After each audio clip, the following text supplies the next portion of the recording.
Hello दोस्तों, Pawar commerce के YouTube channel में आपका स्वागत है। आज हम पढ़ रहे हैं क्लास 11th अकाउंट्स, जिसमें हमारा आज का टॉपिक रहेगा असेट्स और ये हम पढ़ेंगे बेसिक अकाउंटिंग टर्म्स के अंतर्गत। तो सबसे पहले आइए दोस्तों मिनींग एंड डेफिनेशन पढ़ते हैं।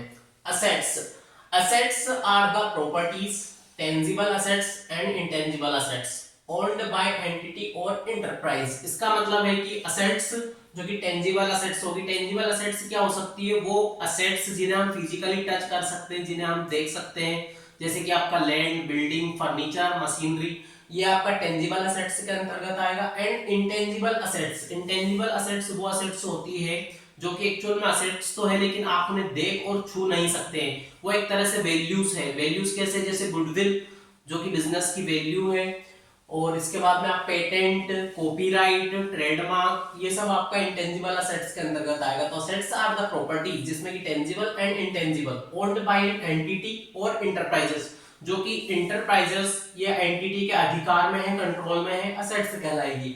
दे are the economic resource of business, जो कि बिजनेस के लिए इकोनॉमिक रिसोर्स है, मतलब उससे आपका इनकम होने वाला है, जो कि आपका आर्थिक संसाधन है। In the other words anything which will enable the firm to get economic benefit in future is an assets। दूसरे शब्दों में हम इसे कहेंगे कि जो भी आपके पास रिसोर्स है जिससे कि आपको फ्यूचर में बेनिफिट मिलने वाले हैं, वो आपका असेट्स रहेगा। एग्जांपल के लिए जैसे कि आपने कोई सा मशीनरी खरीदा है, वो एक से ज्यादा साल आप उससे प्रोडक्शन करेंगे, 5 साल 10 साल, वो आपके फ्यूचर में इकोनॉमिक बेनिफिट देता रहेगा, वो आपका असेट्स कहलाएगा। असेट्स के कुछ एग्जांपल हैं जैसे कि land, building, machinery, furniture, stock, data, case, trademark, copyright, goodwill, ये आपके सब असेट्स में कवर होंगे। अब हम पढ़ रहे हैं दोस्तों असेट्स का characteristics.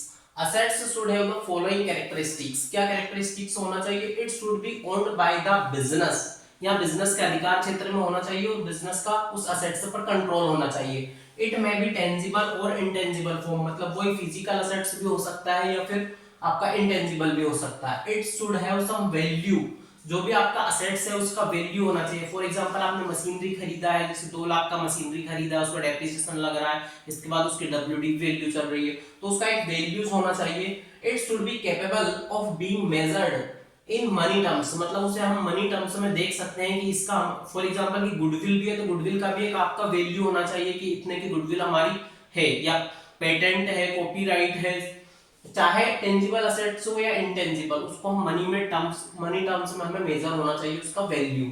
Assets can be classified into, assets को क्लासिफाइड किया किन किन भागों में बांटा गया है इसको? Non current assets, current assets and fictitious assets. Non current assets हम कौन सी असेट्स को बोलेंगे? नॉट फॉर रीसेल, मतलब फॉर एग्जांपल कि हमने मशीनरी खरीदी है और हमारा पर्पस है कि हमें प्रोडक्शन करना है, या हमने फर्नीचर खरीद लिया और फर्नीचर लग गया है, तो हम उसको अभी रीसेल नहीं करेंगे क्योंकि वो बिजनेस यूज के लिए है और मशीनरी है जिससे हमारा फ्यूचर इकोनॉमिक बेनिफिट होने वाला है। तो नॉट फॉर रीसेल होना चाहिए, वो आपका फिक्स असेट में आएगा, मतलब नॉन करंट असेट्स में आएगा। Held for investment purpose, investment purpose मतलब उसको क्या आपने लंबे समय के लिए खरीदा है।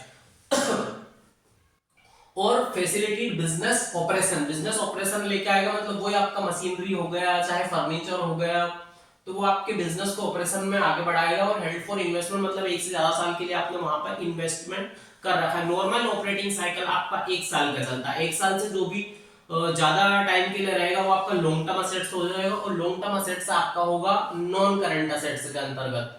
और जैसे नॉन करंट असेट्स में आपका आएगा नॉन करंट इन्वेस्टमेंट आ जाएंगे, या फिक्स असेट आ जाएगी जैसे लैंड, बिल्डिंग, और लॉन्ग टर्म एडवांसेस जो एक से ज्यादा समय के लिए हैं। और आपका सेकंड है करंट असेट्स। करंट असेट्स का क्या है? Held by entity for short period, short period मतलब वही 1 साल, नॉर्मल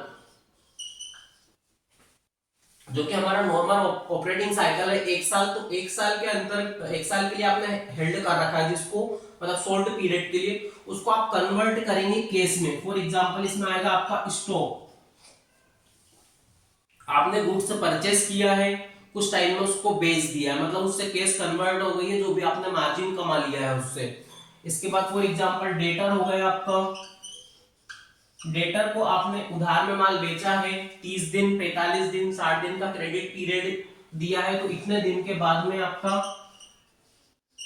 केस आपके पास में आ जाएगा। तो ये आपके करंट असेट्स के अंतर्गत आएगी। करंट असेट्स का मतलब मेनली मीनिंग यही है कि आपने उसको थोड़े समय के लिए हेल्ड कर रखा है और थोड़े टाइम बाद उसको आप केस में कन्वर्ट कर दोगे। और आपका तीसरा आ रहा है फिक्टिशियस असेट्स। इसमें आपका ना टेंजिबल असेट्स आएगा ना इंटेंजिबल असेट्स आएगा। ये कौन सी असेट्स हैं जो कि आपके बिजनेस में चल रही है और इसका एक्चुअल वजूद नहीं है, मतलब ये काल्पनिक असेट्स हैं। जैसे कि लॉस, जो कि आपका पुराना लॉस जो कि हर बार बुक्स में दिखता आ रहा है, या डेफर्ड रेवेन्यू एक्सपेंस जो कि आपने पहले कर दिया, आप धीरे धीरे उन्हें राइट ऑफ कर रही है असेट्स। बैलेंस शीट में फिक्टिशियस असेट्स का नाम से दिखेगा आपको। इस तरह से आपका असेट्स का टॉपिक कवर होता है और आशा करता हूँ दोस्तों आपको समझ में आया। Thank you very much.